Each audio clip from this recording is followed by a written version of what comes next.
Bom dia, doutor José Maria, bom dia, doutor Arruda, bom dia aos ouvintes do Grupo Cidade e da Rádio Esperança de Itapipoca. Agradeço, primeiramente, a oportunidade de participar do programa e, assim, sendo breve realmente na resposta, o médico radiologista é um médico que vai auxiliar no diagnóstico da doença, certo? O processo de doença, para realizar o tratamento, ela precisa primeiro descobrir qual é a doença. Então, a maioria dos outros especialistas se utilizam da ajuda do médico radiologista com os exames radiológicos, os métodos complementares, para firmar os diagnósticos das doenças e depois serem tratadas. Cirurgia geral, raio-x, tomografia computadorizada, ressonância magnética, densitometria óssea, mamografia. Esses métodos todos são utilizados para tentar realmente, vamos dizer assim, apontar determinadas alterações que ajudam o médico que está lhe atendendo, qualquer que seja a especialidade, cardiologia, infectologia, a chegar a um diagnóstico final. A gente realmente não vive nesse mundo que a gente gostaria de viver. O médico radiologista, algumas vezes, principalmente se tratando trabalha meio no escuro, né? Normalmente o exame chega solicitado para você meio que perdido no espaço, assim. Quando é um exame de rotina, um check-up, por exemplo, tudo bem, você parte do pressuposto que o paciente não tem nada, ou que ele já tem algo conhecido. Claro, você faz o rastreio, procura lesões, etc. Mas se tratando de problemas ortopédicos e traumatologia, da ortopedia, para ser mais específico, muitas vezes o paciente tem uma queixa de uma dor, um foco de dor ou um trauma em uma região específica. Era o meu caso. E o exame é solicitado algumas vezes sem o esclarecimento do problema, certo? Então, quando existe essa interação que você teve com o seu ortopedista e o radiologista que ele pediu auxílio, é o ideal, porque o médico estabelece o ponto da dor, onde realmente ele quer o diagnóstico feito, quais são os sinais que o paciente tem, porque além do método complementar, que é o exame radiológico, o médico assistente está realizando ali o exame físico, a anamnese, está perguntando para o paciente onde dói, está tocando no paciente, é aqui que dói. Então, o médico ele tem toda a orientação espacial de onde está o problema e isso auxilia, assim, sob maneira a questão do exame radiológico. Pronto, dona Nubieta. Antigamente, assim, há muitos anos atrás, essas próteses eram feitas com materiais que alteravam realmente o campo magnético. Hoje em dia, a maioria dessas próteses, não só as ortopédicas, mas outras próteses e órteses, elas são feitas com materiais inertes na ressonância. Então, muitas vezes pode sim ser feito, certo? É interessante só realmente que se converse com o seu médico assistente, o ortopedista que fez sua cirurgia, só para se assegurar de que não haja nenhum material ferromagnético que possa interferir na ressonância. Assim, o máximo que pode acontecer, em alguns casos, é sentir um pouco de calor. Não vai nem, esses materiais inertes não vão nem ser atraídos para a ressonância, como, por exemplo, um projeto de arma de fogo seria, certo? Mas eles vão esquentar algumas vezes. O paciente, às vezes, se queixa de um desconforto.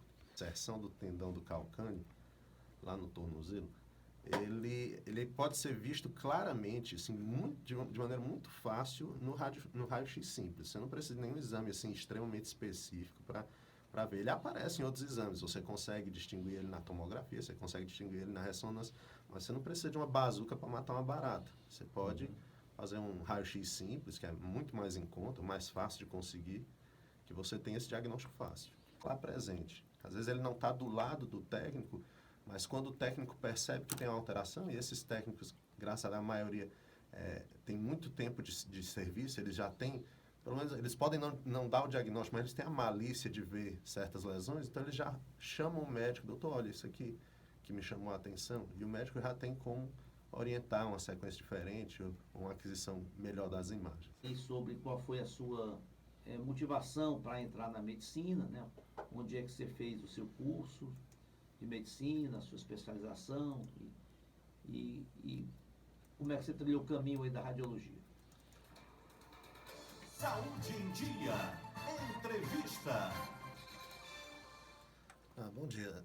Com relação à medicina propriamente dita, eu admito assim que talvez tenha sido por pura ignorância, porque eu cresci numa família médica, então eu não tive assim, exposição a muitas outras profissões. Então, desde pequeno, eu só conhecia a medicina. Eu sabia que existiam outras profissões, mas assim, de perto, eu só conhecia a medicina. E o grande Você ídolo fez o segundo grau aonde? Eu fiz o segundo grau no Colégio Cristos, certo? Fiz o primeiro grau no Nossa Senhora das Graças, que é um colégio de bairro, hoje em dia é bem conhecido, bem Nossa Senhora das conceituado, lá no bairro de Fátima. Certo? Fiz a faculdade de medicina aqui na Universidade Federal do Ceará. Na minha época, difícil. na minha época só existia Não era ela. Enem ainda, era vestibular Isso, era direto. vestibular mesmo. E na época, assim, foi um ano antes de começarem a ter o vestibular para Sobral, Barbalha e para Juazeiro. Só tinha Fortaleza. Só tinha Fortaleza. 140 vagas. 140 na época, 75 em cada semestre. Então realmente era... Tinha só o UES também. Né? Não, a UES também começou não depois. Tinha, não tinha. Foi só, na minha época, só a Universidade Federal do Ceará. Então, realmente foi talvez um dos momentos gloriosos da minha vida, assim, quando eu vi o meu nome lá, que eu disse, poxa, tão difícil. Muito e difícil. Consegui.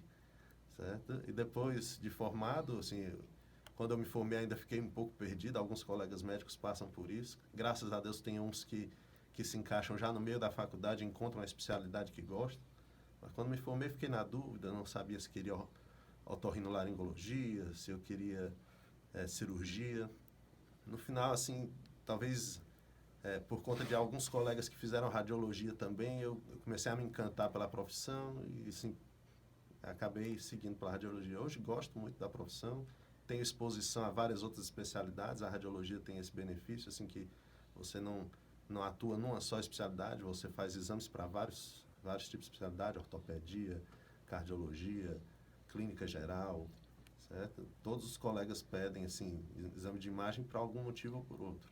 Idade óssea da criança. Assim, o crescimento do ser humano, ele se dá através que a gente chama de fise dos ossos, ou das apófises, que são cartilagens que crescem. O osso em si, ele não cresce.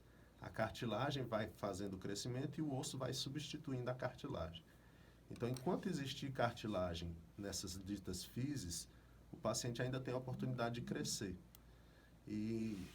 Então, esse raio-x de mãos e punhos, ele vai checar a ossificação dos ossos, o quão calcificados estão os ossos do punho, e nós temos, assim, tabelas que dizem a idade correspondente àquela calcificação dos ossos. Por exemplo, uma criança de 11 anos, que você faz esse raio-x de idade óssea e dá que ela tem 13 anos, então a ossificação está adiantada. Isso quer dizer que ela não vai crescer muito ainda.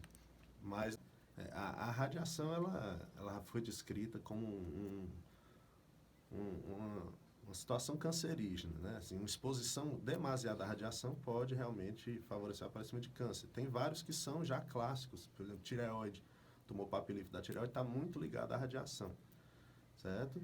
Só que hoje em dia, assim, o raio-x simples, a dose de radiação para o raio-x simples é bem pequena, certo? Mesmo que você se exponha assim, eu fiz 10 exames no ano, não é uma exposição considerável. A gente pensa muito na exposição ocupacional, o técnico que faz o exame, que faz vários exames durante o dia, tanto que hoje os equipamentos, graças a Deus, são todos projetados com salas chumbadas, que o técnico em si não se expõe tanto. Certo? Para exames assim de tomografia computadorizada, que a tomografia sim é uma exposição bem maior à radiação, às vezes até centenas de vezes mais do que um raio-x, esse daí a gente pede que evite, a não ser que exista uma orientação clínica bem específica. Por exemplo, assim, se for fazer check-up, ninguém faz tomografia computadorizada de check-up, você faz para diagnosticar uma doença. Certo? A ressonância é um método que não tem radiação. Você até poderia fazer centenas de dezenas de ressonâncias e não teria problema para você. Teria problema para o seu bolso, talvez, porque a ressonância é um método bem caro. Certo? Mamografia também tem exposição à radiação, mas a exposição é a mesma do raio-x, que é só mesmo... O raio-x, a mamografia, a densitometria são como se fossem fotos. e a tomografia é como se fosse um filme. Então, assim, a exposição durante o filme é bem maior, bem mais longa do que as fotos. Com relação ao contraste, viu? O ouvinte perguntou, doutor Bruno. O contraste dos métodos é diferente. A tomografia e o raio-x usam contraste iodado. Esse contraste, às vezes, pode dar reação, costuma dar mais reação alérgica do que o da ressonância, certo? O da ressonância é um contraste que é dito paramagnético, que ele dá menos reação, mas existem pessoas sensíveis a eles. Então, assim, para realização de exames radiológicos com um método de contraste, se for um exame emergencial, é feita uma investigação na hora, é perguntado aos parentes se existe alguma história de reação, mas quando é eletivo, normalmente se orienta um preparo alérgico. Se o paciente refere a algum tipo de alergia, ele toma um preparo alérgico à base de corticoides, antihistamínicos, etc., para se preparar para o exame. Se for uma pneumonia típica, às vezes nem precisa do exame, mas normalmente, para se assegurar que seja, um raio-x simples já ajuda.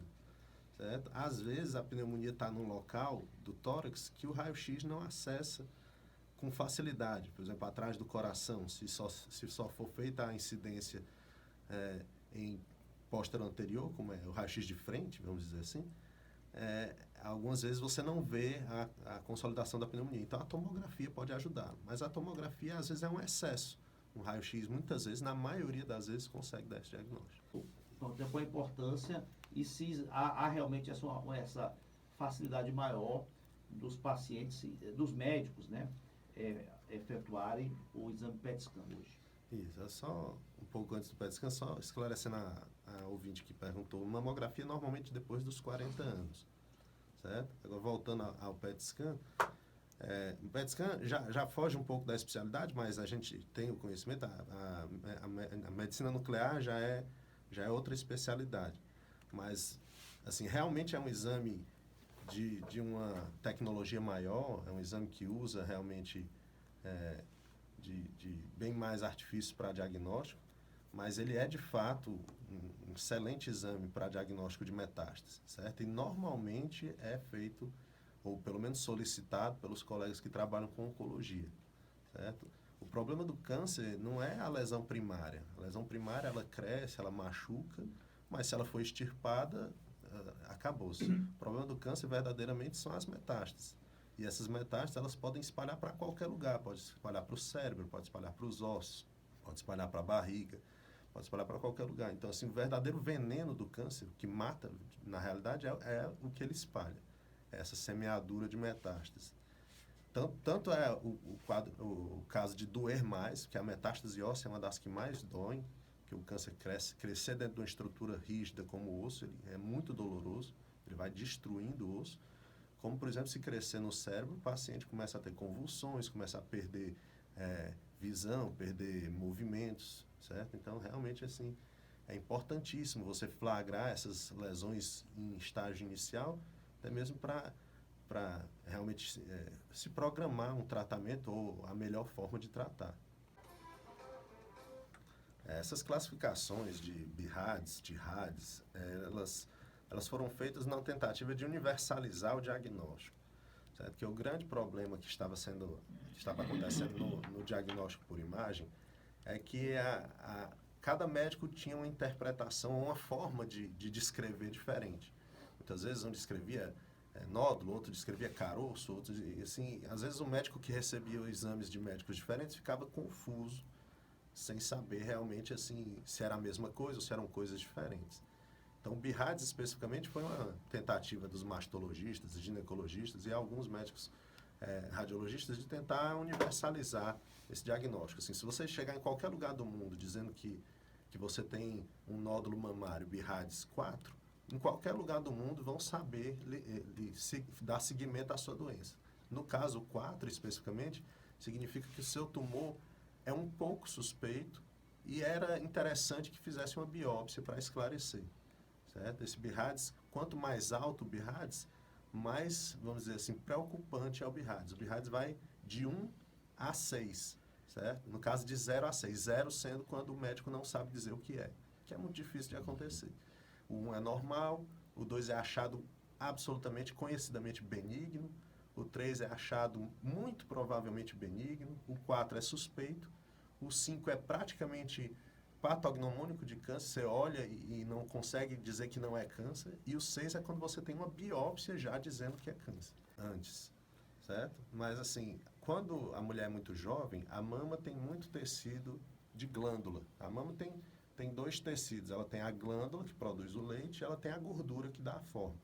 A gordura é frouxa e a glândula é mais densa.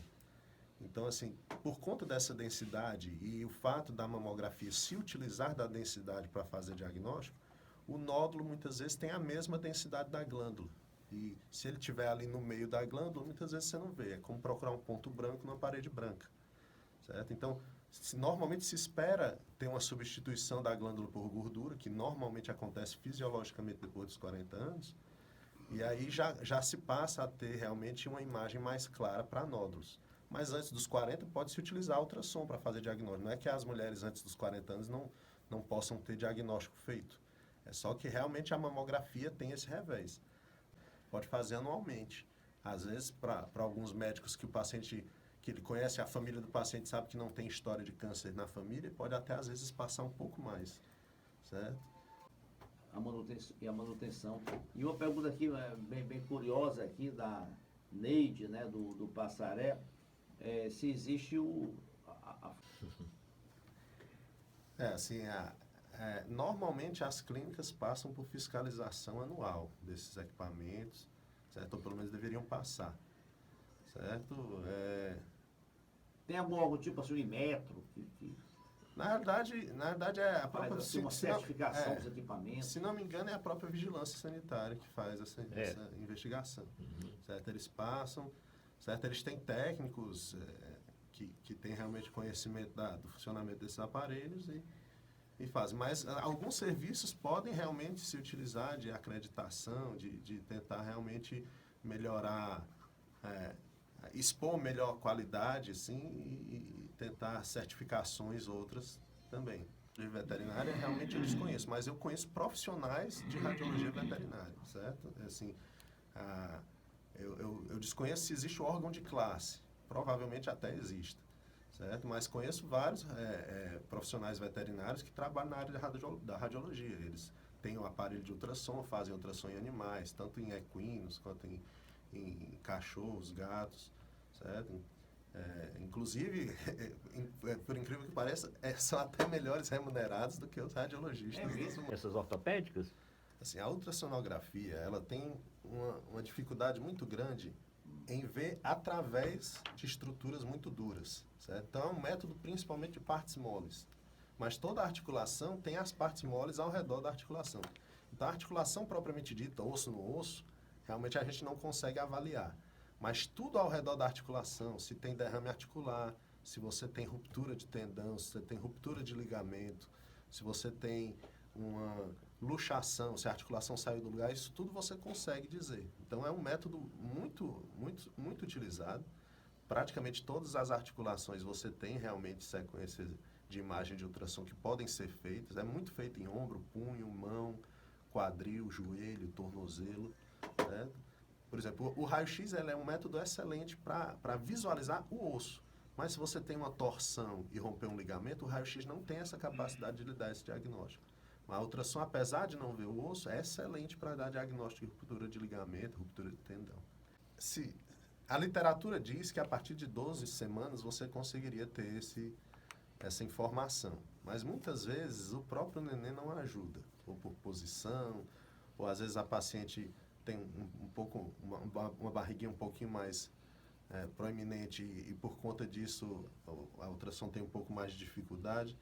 Então, assim, normalmente, depois de 12 semanas, você consegue, mas é bem mais fácil de ver durante o morfológico, que é feito entre o quinto e o sexto mês, entre 20 e 24 semanas. Se for descrito como cisto renal simples, ele é que nem sinal de pele. Tanto faz você ter como não ter.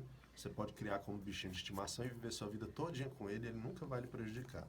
Mas desde que ele seja simples. Certo? Existem, em ocasiões mais raras, cistos complexos, que esses, infelizmente, existe risco para câncer. Certo? Mas eles são bem raros de acontecer. Então, na imensa maioria das vezes, o cisto renal é uma imagem, assim, que a maioria dos médicos olha e diz, tudo bem, não se preocupe. Não se preocupe que não vai lhe dar problema. Mas tem que ser especificamente esse cisto simples, certo? Ela também vai dar problema na formação do neném, certo? Assim, na realidade, o câncer em si, ele seria uma mutação de uma célula que faz com que ela esqueça de morrer e ela só cresce e se divide. E você pensar assim, que essas mutações acontecem enquanto as células estão se dividindo.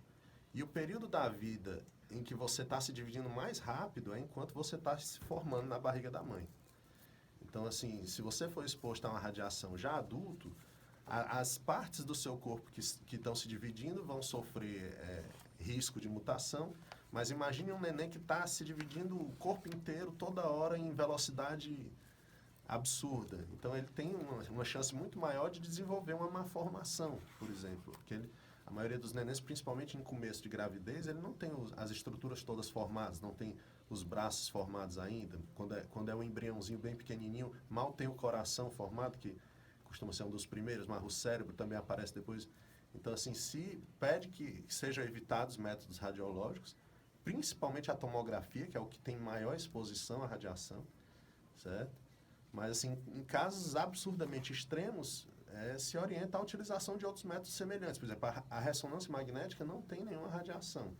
Tirando o fato realmente que não é todo serviço que tem, isso é um método mais caro, em casos de um diagnóstico muito grave, um paciente, por exemplo, gestante que está com suspeita de apendicite, pode-se tentar ultrassom e a ressonância, substituindo a tomografia. Utiliza para se proteger judicialmente, certo? Não chega a ser uma obrigação médica, certo? Isso aí é uma tentativa do serviço que está fazendo o exame de se proteger contra processos. Porque, infelizmente, existem pessoas que se utilizam, às vezes, de consultas médicas ou de coisas para tentar realmente fazer processos profissionais, certo? Então, assim, todo método de medicina, a maioria deles vai ter, nem que seja mínimo, um certo grau de risco, certo? Por exemplo, na tomografia e na ressonância, o uso do contraste. Se é a primeira vez que você está usando, não tem como a pessoa saber que você vai ter reação ao contraste.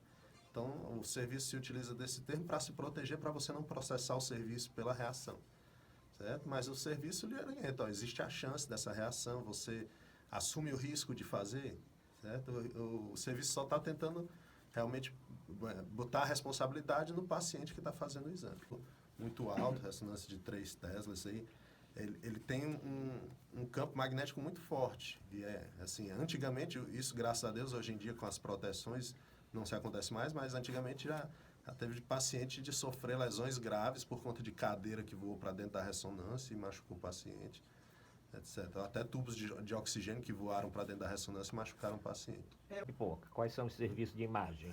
O Dr. Costa Campos, ele oferece praticamente todos os métodos, com exceção da ressonância magnética. Lá tem a radiografia simples, tem mamografia, densitometria, tem a ultrassonografia e tem a tomografia também, certo? A tomografia ela também pode ser feita com contraste? Assim, na maioria das vezes, sim, certo? Se o paciente não tiver nenhuma contraindicação, certo? É até um artifício que ajuda muito em certos diagnósticos.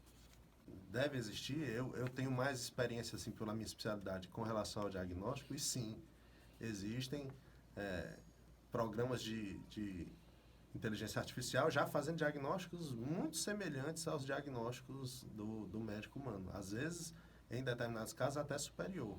Se fez realmente alguns trabalhos científicos nos Estados Unidos, se não me engano, que eles pegaram um residente de radiologia, um médico radiologista generalista, um médico radiologista especialista em crânio, em neuroradiologia, no caso, e um programa de inteligência artificial. E o programa de inteligência artificial deu diagnósticos em mais de 80% semelhante ao neuroradiologista, que era o melhor dos especialistas, assim, o mais alto padrão, certo? Mas aí você vai perder também com relação vamos dizer assim, o ser humano, ele tem não é bem o termo, ele tem uma elasticidade maior de pedir sequências novas, de procurar um pouco mais, enquanto que o programa ele é mais rígido no diagnóstico. Então, os diagnósticos que ele erra assim, com bastante rigidez, assim, ele não tem a malícia que o ser humano tem de procurar outros diagnósticos diferenciais. Mas eles podem ser distinguidos assim, entrando em contato lá com nossas recepcionistas. Elas têm a lista pequena dos exames que não são realizados, a maioria deles bem específicos para um problema ou outro, mas a maioria das ultrassonografias, sonografia geral, obstétrica, ginecológica, são realizados, músculo-esquelética. E essa parte vascular, de Doppler, dos membros inferiores? Sim, também. Ultrassom, se isso prejudica o paciente e, se tiver grávida, a criança? A ultrassonografia, diferente do raio-x e da tomografia, ela não se utiliza de radiação, então não tem nenhum estudo que indique que ela comprometa o paciente de qualquer maneira. Assim, talvez comprometa o bolso. Às vezes, exames demais, o paciente, principalmente se ele não tiver uma orientação, um plano de saúde, ele possa gastar demais. Certo? Mas, fisicamente, clinicamente, não existe, graças a Deus, nenhuma contraindicação da ultrassonografia. Cada método de imagem ele vai ter uma competência em um nicho diferente. A ultrassom ela é muito boa para partes moles e é bastante difundida e de fácil acesso. Então, vamos, por exemplo, uma pedra na vesícula, que muitas vezes não é vista na tomografia. A tomografia ela tem dificuldade para ver pedra na vesícula. Na ultrassom ela é vista claramente. Então, assim, a gente às vezes pensa que quanto mais tecnológico é o método, mais diagnóstico ele vai dar, mas na verdade é específico de cada doença. Tumores ósseos, por exemplo, claro que eles também são vistos na tomografia, também são vistos na ressonância, mas muitas vezes é o raio-x simples que dá o diagnóstico do tumor ósseo, se ele é benigno ou se ele é maligno, certo? Na tomografia, sim, existem várias... Porque a gente pensa na tomografia como um método menos abrangente do que ele realmente é. Mas a tomografia, por exemplo, feita para o tórax, ela é excelente para ver pneumonias. A tomografia de alta resolução dá diagnósticos de doenças pulmonares assim, de maneira fantástica, assim, bem abrangente a gama de diagnóstico que é possível dar. Já se você fizer a tomografia do crânio, você tem acesso também a muitos diagnósticos de lesões, tanto cânceres como AVCs, como doenças degenerativas.